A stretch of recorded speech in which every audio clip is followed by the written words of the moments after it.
नमस्कार दोस्तों, आज हम पढ़ने वाले हैं थर्मोकेमिस्ट्री।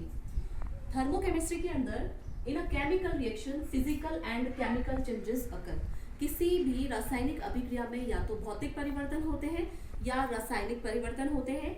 ये भौतिक और रासायनिक परिवर्तन के दौरान या तो केमिकल एनर्जी हीट एनर्जी में कन्वर्ट होती है या फिर हीट एनर्जी केमिकल एनर्जी में कन्वर्ट होती है। तो हम थर्मोकेमिस्ट्री का डेफिनेशन कैसे देंगे? The study of the relation between both type of energy is known as thermochemistry. रासायनिक ऊर्जा और ऊष्मा ऊर्जा का एक दूसरे में इंटर कन्वर्जन ही थर्मोकेमिस्ट्री कहलाता है। थर्मोकेमिकल रिएक्शंस अगर कांस्टेंट प्रेशर पर होती है तो उसे हम नाम देते हैं एंथैल्पी, और अगर थर्मोकेमिकल रिएक्शंस कांस्टेंट वॉल्यूम पर होती हैं तो उसे हम नाम देते हैं इंटरनल एनर्जी, जिसे डेल्टा ई से रिप्रेजेंट किया जाता है। किसी भी थर्मोकेमिकल रिएक्शन को अगर हम एक जनरल इक्वेशन से प्रदर्शित करें तो डेल्टा एच यानी एंथैल्पी चेंज दिया जाएगा total enthalpy of product minus total enthalpy of reactant. अगर डेल्टा एच का मान 0 है तो उसे हम कहेंगे thermo neutral reactions. Delta H का मान पॉजिटिव है उसे हम कहेंगे एंडोथर्मिक रिएक्शंस या ऊष्मा शोषी अभिक्रियाएं। डेल्टा एच का मान अगर निगेटिव है तो उसे हम नाम देंगे एक्सोथर्मिक रिएक्शंस या ऊष्माक्षेपी अभिक्रियाएं। ये जो हम एंथैल्पी चेंज डेल्टा एच की बात कर रहे हैं, डेल्टा एच की यूनिट होती है, एंथैल्पी की यूनिट होती है एसआई यूनिट। इसे हम जूल में या फिर किलो जूल में रिप्रेजेंट करते हैं। What is heat of reaction या what is enthalpy of reaction? चलिए आइए हम समझते हैं।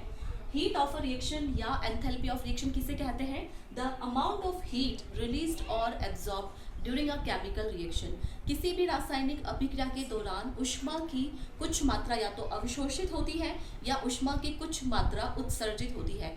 इसी अमाउंट को हम हीट ऑफ रिएक्शन या एंथैल्पी ऑफ रिएक्शन के नाम से जानते हैं। चलिए स्पष्ट करते हैं।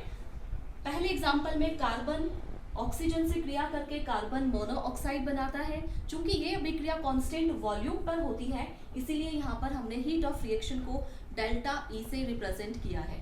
दूसरे उदाहरण में हाइड्रोजन गैस आयोडीन गैस से क्रिया करके हाइड्रोजन आयोडाइड बनाती है।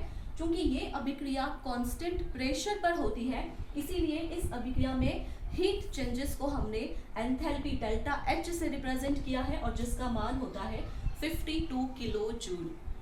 अब हम डिस्क्राइब करते हैं हीट ऑफ रिएक्शन के कितने टाइप्स होते हैं। हीट ऑफ रिएक्शन को हम अलग अलग नामों से जान सकते हैं। सबसे पहला प्रकार है हीट ऑफ कंब्यूशन, दहन की ऊष्मा। हीट ऑफ फॉर्मेशन, फॉर्मेशन की ऊष्मा। हीट ऑफ न्यूट्रलाइजेशन, उदासीनीकरण की ऊष्मा। हीट ऑफ आयोनाइजेशन, आयनीकरण की ऊष्मा। हीट ऑफ ट्रांजिशन, संक्रमण की ऊष्मा। हीट ऑफ हाइड्रेशन, जलयोजन की ऊष्मा। हीट ऑफ सॉल्यूशन, विलयन की ऊष्मा। Heat of fusion and vaporisation, गलन और वाष्पन की ऊष्मा। हीट ऑफ रिएक्शन के जैसे हमने बहुत सारे टाइप्स पढ़े, अब हम वन बाय वन उन सबको समझेंगे। हीट ऑफ कंब्यूशन या दहन की ऊष्मा क्या होती है? Enthalpy change for the oxidation of 1 mole of reactant into product. अभिकारकों को प्रोडक्ट में बदलने के लिए या दहन के लिए, ऑक्सीडेशन के लिए जितनी ऊष्मा की आवश्यकता होती है या जितनी ऊष्मा निकलती है ऑक्सीडेशन में उसे हम हीट ऑफ कंब्यूशन कहते हैं। इस एग्जांपल में हमने बताया हुआ है मीथेन का जब ऑक्सीडेशन होता है तो हीट ऑफ कंब्यूशन का मान होता है -890 किलो जूल। डेल्टा एच की निगेटिव वैल्यू एक्सप्लेन करती है कि अभिक्रिया के दौरान या ऑक्सीडेशन के दौरान ऊष्मा निकलती है। ये एक्सोथर्मिक टाइप ऑफ रिएक्शंस होती हैं। दूसरा प्रकार है heat of formation. Enthalpy change for 1 mole of substance into 1 mole of product. जब कभी भी दो एलिमेंट्स, दो कंपाउंड्स मिलकर के तीसरा कंपाउंड बनाते हैं तो ये बनाने की प्रक्रिया, इस दौरान जो ऊर्जा निकलती है उसे हम हीट ऑफ फॉर्मेशन कहते हैं, जिसे हमने डेल्टा एच एफ के द्वारा यहाँ पर रिप्रेजेंट किया हुआ है। और इस अभिक्रिया के लिए डेल्टा एच का मान 92 किलो जूल प्राप्त होता है। हीट ऑफ न्यूट्रलाइजेशन, उदासीनीकरण की ऊष्मा नाम से ही स्पष्ट है। जब 1 ग्राम इक्विवेलेंट क्षार की क्रिया 1 ग्राम इक्विवेलेंट एसिड से होती है और उदासीनीकरण की अभिक्रिया होती है तो इस दौरान ऊर्जा में जो परिवर्तन होते हैं उसे हम हीट ऑफ न्यूट्रलाइजेशन कहते हैं। एक प्रबल अम्ल और एक प्रबल क्षार के मध्य जब अभिक्रिया होती है तो हीट ऑफ न्यूट्रलाइजेशन का मान हमेशा ही -57 किलो जूल प्राप्त होता है। हीट ऑफ ट्रांजिशन, संक्रमण की ऊष्मा, जब भी कभी एक एलोट्रॉपिक फॉर्म दूसरी एलोट्रॉपिक फॉर्म में बदलती है तो उसे हम संक्रमण कहते हैं। और संक्रमण के दौरान जो ऊष्मा निकलती है या जो ऊष्मा एब्जॉर्ब होती है उसे ही हीट ऑफ ट्रांजिशन कहा जाता है। Enthalpy change for the transition of one allotropic form into another is known as heat of transition. Sulphur rhombic form में जब मोनोक्लिनिक फॉर्म में कन्वर्ट होता है, रोम्बिक से मोनोक्लिनिक में कन्वर्ट होता है तो डेल्टा H का मान पॉजिटिव आता है। इसका मतलब ये कन्वर्जन या heat of transition endothermic type का है। इस कन्वर्जन के दौरान ऊष्मा की कुछ मात्रा अवशोषित होती है। कार्बन का डायमंड फॉर्म, हीरा वाला रूप, एलोट्रॉपिक फॉर्म, जब कार्बन के ग्रेफाइट फॉर्म में कन्वर्ट होगा तो ट्रांजिशन, हीट ऑफ ट्रांजिशन का मान निगेटिव वैल्यू में मिलना ये बताता है कि इस संक्रमण के दौरान ऊष्मा उत्सर्जित होती है। एंथैल्पी चेंज के अगले प्रकार में हम पढ़ेंगे हीट ऑफ हाइड्रेशन, जल योजन की ऊष्मा। नाम से ही स्पष्ट है कि enthalpy change for the conversion of anhydrous salt into its hydrated state. निर्जलीय अभिकारक का जलीय अवस्था में बदलने के दौरान जितनी एनर्जी की आवश्यकता होती है उसे हम हीट ऑफ हाइड्रेशन कहते हैं। कॉपर सल्फेट की हीट ऑफ हाइड्रेशन का मान delta H is equal to -78 kilojoule per mole प्राप्त होता है। हीट ऑफ सोल्यूशन, विलयन की ऊष्मा। Enthalpy change for the dissolution of any solute into its solvent.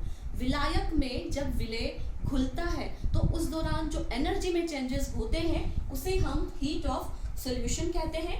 Sodium hydroxide का डिसोल्यूशन जब पानी में किया जाता है, यहाँ ये एक सॉल्यूट है, H2O एक सॉल्वेंट है, और एंथैल्पी चेंज का नेगेटिव मान ये बताता है कि NaOH के पानी में डिसोल्यूशन के दौरान ऊष्मा निकलती है। ये एक्सोथर्मिक टाइप ऑफ रिएक्शन होती है। Heat of fusion, enthalpy change when solid substance convert into liquid. गलन की ऊष्मा किसे कहते हैं? जब भी कभी ठोस पदार्थ द्रव में बदलता है तो इस दौरान ऊर्जा में जो परिवर्तन होंगे उसे हम हीट ऑफ फ्यूजन कहेंगे। बर्फ अगर पानी में बदलती है तो 80 कैलोरी पर ग्राम एनर्जी रिलीज होती है। Heat of vaporisation, enthalpy change when liquid convert into its vapour. जब कभी पानी गैस में बदलता है, जब कभी लिक्विड गैसेस स्टेज में बदलते हैं तो जो ऊर्जा परिवर्तन होंगे उसे हम वाष्पीकरण की ऊष्मा नाम देते हैं। तो दोस्तों, आपने देखा आज हमने enthalpy of reaction, heat of reaction के बारे में पढ़ा। थर्मोकेमिस्ट्री में heat of reaction, enthalpy of reaction के हमने 7-8 प्रकार पढ़े, और वो प्रकार ऐसे हैं जो हमने सिर्फ रिएक्शंस के द्वारा पढ़े हैं और उन रिएक्शंस के अकॉर्डिंग ही हम उनकी डेफिनेशन लिख सकते हैं। तो आज के लिए बस इतना ही। नेक्स्ट वीडियो के लिए इंतज़ार करिएगा। Keep watching.